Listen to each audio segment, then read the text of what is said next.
Thank you very much. I wish Martin was here with us because he's a very dear friend of mine. And I will speak about the other part of the coin, which is I think all Venous stent works well, and I think in the hands of Martin Marish in Bahrain, every Venous stent will be perfect. Martin Marish is very dear friend from many years ago. He's very good vascular surgeon. He's very up to date. He has one of the best research center in Bahrain for vascular training and virtual training.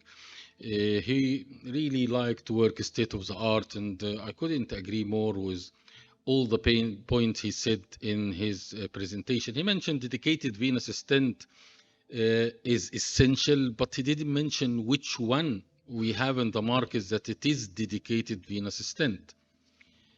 Let me first go with the global venous stent market. We know that venous stent is something which is expensive, it's not cheap. In Europe, they spend about probably $500 million US for venous stenting development. So you know that you will have pressure from this company to use each new product. This is important to know. So there is a gross market in venous stent which we don't see in the arterial, and this is the result that you can see a lot of venous stent in the market. The one which I use commonly is Boston Wall stent. It is the oldest, found in the United States, have the biggest series, but after that you get Zilver-Vena, very nice stent, 3 times the price, Sinus by Optimed, Medtronic Abri stent, which is very beautiful stent, Vinici by Vici, and BD Venovo stent. And you can find that there are mistakes on the way. So the Vinici stent has been withdrawn due to migration problem. Venovo has been withdrawn due to kinking problem, and Vesper immediately 6 months after it being launched has been withdrawn. So 3 out of these venous stents were taken out because the engineer did not plan it well. So these are the different types of stent. What is the ideal stent? I agree with Martin very much. We don't know what is the ideal stent, but it should be probably self-expanded, should be sufficient outward force, should be crush resistance, should be sufficient wall coverage, predictable consistency, minimal foreshortening. By the way, Boston is not minimal foreshortening. It have a lot of foreshortening, so it needs quite an experience to be able to do it, and must be cheap as well, and flexible and kink resistant. Now, the problem when you are doing a design for venous stent that you have 2 opposing things. If you increase the strength, you lower the flexibility. If you increase the flexibility, you lower the strength. What is the optimal? We don't know.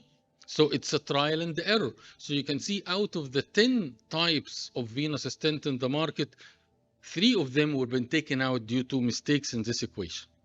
These are the things that you don't want to see in your venous stenting, either gap formation, kinking, or fish scaling. And this is all due to the basic design of the stent.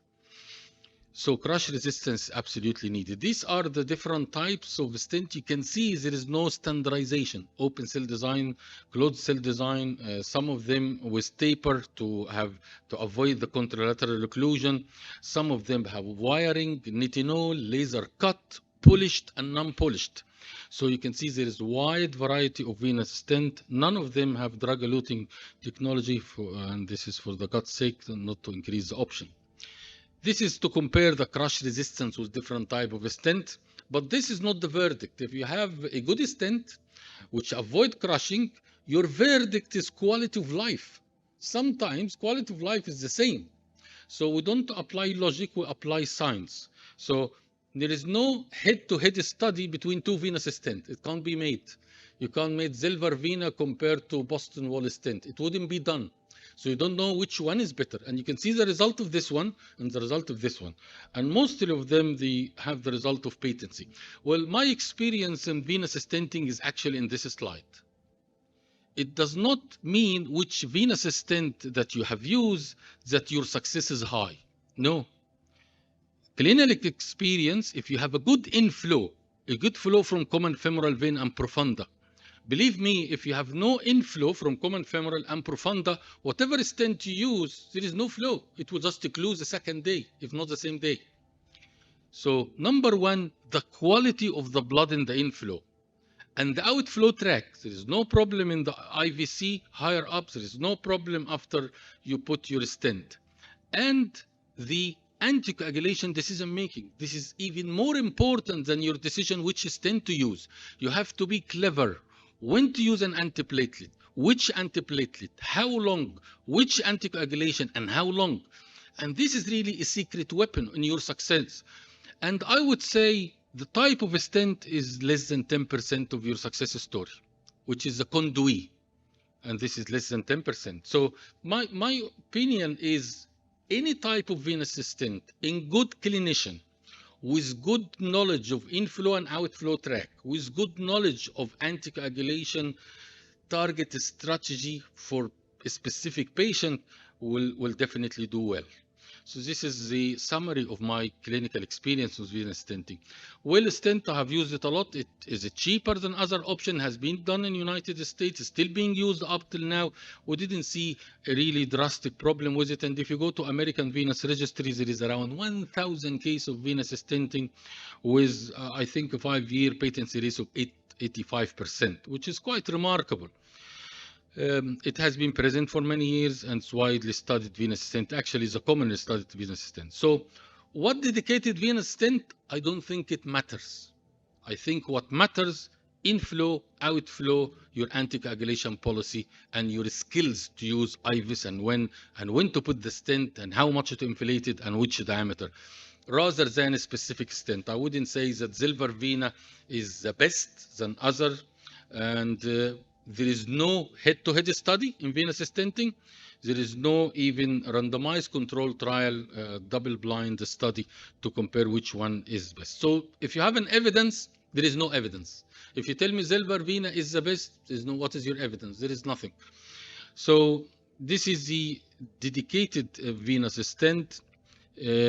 Evidence of new stent design. Well, every company will have a new venous stent must give you a plus. Some of them have a open cell design in the outer and lower part, while closed cell design in the middle. They say this is the best for iliac vein occlusion, tight one. Some of them will have, we are nitinol cut and polished. And some of them will have, we are the best for intimal contact. So every venous stent will give you a benefit. But your question is, what is your evidence? Which is none. And does this affect the quality of life? Which is none. And usually newer stents are more expensive than the older one because they have spent a lot in research. So which one is better, open cell design or closed cell design? If you go to evidence, no evidence. We don't have evidence, just have a clinical experience. And we have what is called the Class C. Class C is expert opinion. One of my dear friend, Stephen Black in Guy's and St. Thomas's Hospital, he's one of the pioneer in venous stenting. He's done a lot. He doesn't have any cost issue because all venous stenting are reimbursed in United Kingdom. And this is the summary of his Link 22 venous session. He said, no real data to suggest any one stent perform better than other. This is Class C evidence. If Stephen Black say that, this is to me as good as gold. So my conclusion, it's always nice to be the first one to use a new stent. I was in this era for 20 years, and it's something new you like to try. Martin is excellent.